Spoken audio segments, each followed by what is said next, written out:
حضرت نوح علیہ الصلوۃ والسلام کے زمانے میں جب طوفان آیا اور حضرت نے کشتی کے اندر چیزوں کا جوڑا جوڑا وہاں پر بٹھایا تو کشتی والوں نے دیکھا کہ کشتی کے اندر ایک بوڑھا آدمی آ کر بیٹھ گیا.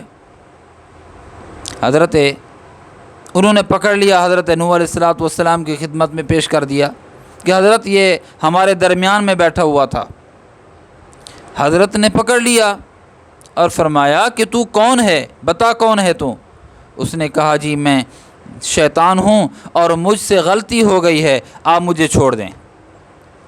حضرت نوح علیہ الصلوۃ والسلام نے فرمایا چھوڑتا تو نہیں ہوں. اس نے کہا حضرت آپ چھوڑ دیں، مجھے جانے دیں مجھے. تو حضرت نے فرمایا ایک صورت میں تمہیں جانے دوں گا، اگر تو ہمیں یہ بتا دے کہ انسانوں کا سب سے زیادہ نقصان کن چیزوں میں تو کراتا ہے اور کرتا ہے.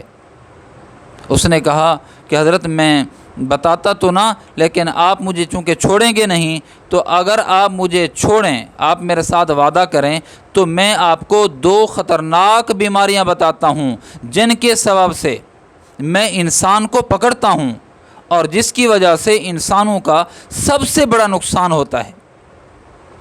حضرت نے فرمایا وعدہ چھوڑ دوں گا، بتا. اس نے کہا کہ ایک تو ہے حرص اور دوسرا ہے حسد.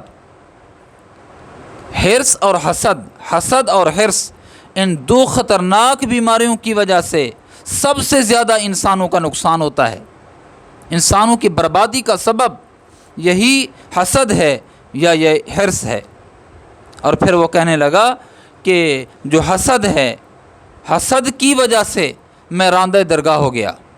حسد کی وجہ سے فخرج فإنک رجیم مجھے کہا گیا کہ نکل جا، دفع ہو جا، تو مردود ہے.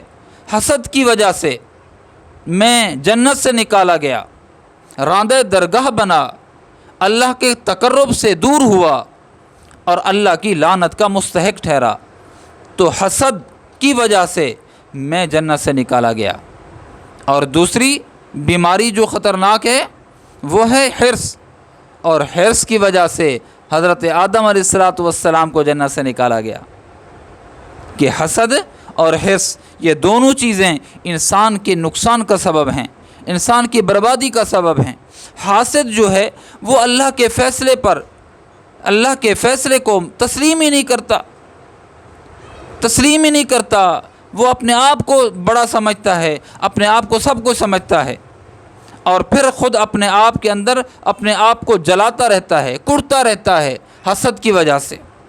اور حرص اور طمع یہ تو ہر ناشکری کا سبب ہے، ہر قسم کی ناشکری کا سبب ہے. جب انسان حرص و ہوس میں مبتلا ہو جاتا ہے، یہ چیز میری ہو جائے، یہ میری ہو جائے، یہ کھا لوں، وہ کھا لوں، تو حرص کی وجہ سے اللہ رب العزت کی جو ہے وہ انسان کا نقصان ہوتا ہے، اور پھر اللہ کی رحمت سے بندہ دور ہو جاتا ہے. تو یہ 2 خطرناک بیماریاں، ان سے بندہ اپنے آپ کو بچاتا رہے. حسد سے بھی اپنے آپ کو بچاتا ہے کہ دوسرے کا تو نقصان نہیں ہو رہا. میں حسد کروں کسی پر تو جس پر میں حسد کر رہا ہوں اس کو تو پتہ ہی نہیں ہے، اور اگر پتہ ہو جائے وہ تو نعمتوں کے اندر ہی ہے، میں خامخواہ جل رہا ہوں. اور جو حرص ہے، حرص کی وجہ سے بندہ تھک جاتا ہے، اس پر اللہ تھکن کو مسلط کر دیتے ہیں. وہ ہر نعمت کو تھوڑا سمجھتا ہے اور دوسری نعمت کی سعی اور جستجو کرتا ہے، حالانکہ ملنا تو وہی ہے جو اس کے مقدر میں ہے. تو میرے عزیزو، 2 خطرناک بیماریاں ہیں، ایک حرص ہے اور دوسرا حسد ہے. اس سے اپنے آپ کو بندہ بچائے کہ ان خطرناک بیماریوں نے انسانوں کا سب سے بڑا نقصان کیا ہے، دین کے اعتبار سے بھی اور دنیا کے اعتبار سے بھی.